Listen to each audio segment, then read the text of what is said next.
آج ہم ایک ایسی کہانی سنیں گے جو دو سب سے پاک محبتوں کے بیچ کھڑے ایک شخص کی ہے۔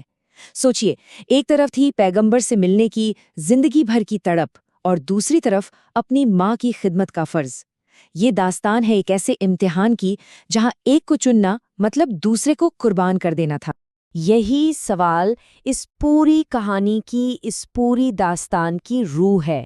ایک ایسی کہانی جو ہمیں بتاتی ہے کہ بھئی کبھی کبھی سب سے بڑی محبت سب سے بڑی قربانی کی شکل میں ہی سامنے آتی ہے۔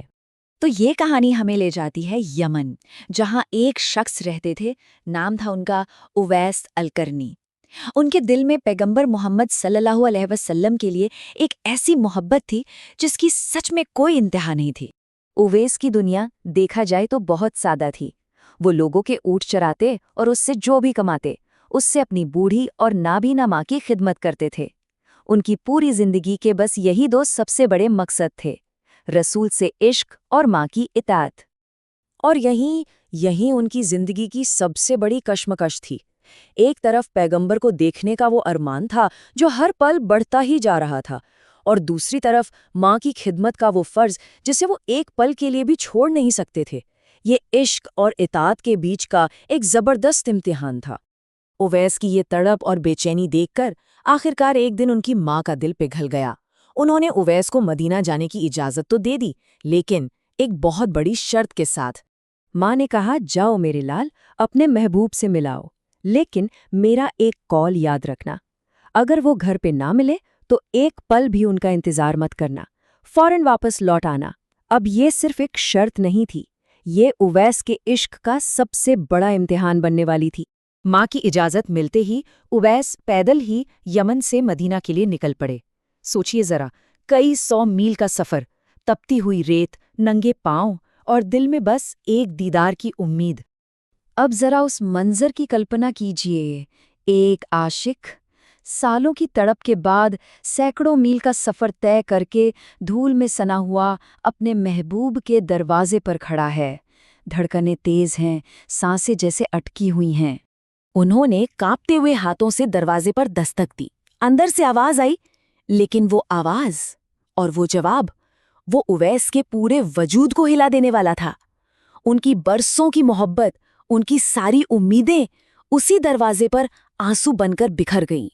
حضرت عائشہ نے انہیں بتایا کہ پیغمبر صلی اللہ علیہ وسلم گھر پر نہیں ہیں، وہ کسی جنگ پر شہر سے باہر گئے ہیں، وہ نہیں ملیں گے۔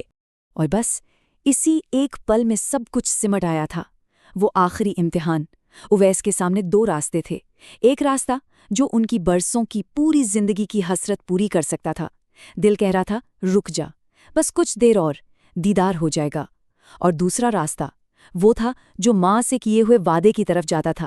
ایک آواز ذہن میں گونج رہی تھی، بیٹا، انتظار نہیں کرنا۔ دل پر پتھر رکھ کر روتی ہوئی آنکھوں سے اویس نے اپنا فیصلہ لیا۔ انہوں نے حضرت عائشہ سے کہا، میرا سلام ان تک پہنچا دیجیے گا۔ اور اسی پل وہ واپس یمن کے اسی لمبے مشکل سفر پر نکل پڑے، اپنی سب سے بڑی خواہش کو ماں کے ایک حکم پر قربان کر دیا۔ اب کہانی کا رخ پلٹتا ہے۔ جب پیغمبر صلی اللہ علیہ وسلم جنگ سے واپس اپنے گھر تشریف لائے تو ایک بڑا عجیب واقعہ ہوا۔ آپ صلی اللہ علیہ وسلم نے گھر میں قدم رکھتے ہی فرمایا، مجھے اس گھر سے یمن کی طرف سے آنے والی کسی روحانی خوشبو کا احساس ہو رہا ہے، کیا یہاں کوئی آیا تھا؟ اویس تو جا چکے تھے، لیکن ان کی اطاعت کی خوشبو وہ وہیں رہ گئی تھی۔ تب پیغمبر صلی اللہ علیہ وسلم نے اپنے صحابہ کو اویس کی اس عظیم قربانی کا قصہ سنایا۔ انہوں نے بتایا کہ کیسے ایک شخص نے صرف اپنی ماں کے حکم کی تعمیل کے لیے ان سے ملے بغیر لوٹنا گوارا کر لیا، اور اس ایک ملاقات کے نہ ہونے پر بھی ماں کی اطاعت نے اویس کو وہ مقام عطا کیا جو بڑے بڑے صحابہ کے لیے بھی حیرت کی بات تھی۔ اب جو دلچسپ بات ہے وہ انعام جو انہیں ملے۔ پیغمبر نے وصیت کی کہ ان کا مبارک کرتا اویس کو دیا جائے۔ انہوں نے بتایا کہ اللہ نے اویس کو یہ مقام دیا ہے کہ اگر وہ کسی بات پر قسم کھا لیں تو اللہ ان کی قسم کو پورا کرتا ہے۔ یہاں تک کہ حضرت عمر جیسے جلیل القدر صحابی کو حکم دیا گیا کہ جب اویس سے ملنا تو ان سے اپنے لیے دعا کروانا، اور اسی وجہ سے اویس القرنی کو تابعیوں کا سردار کہا جاتا ہے۔ مطلب وہ ان لوگوں کے بھی لیڈر بنے جنہوں نے پیغمبر کو نہیں دیکھا تھا لیکن ان کے ساتھیوں سے دین سیکھا تھا۔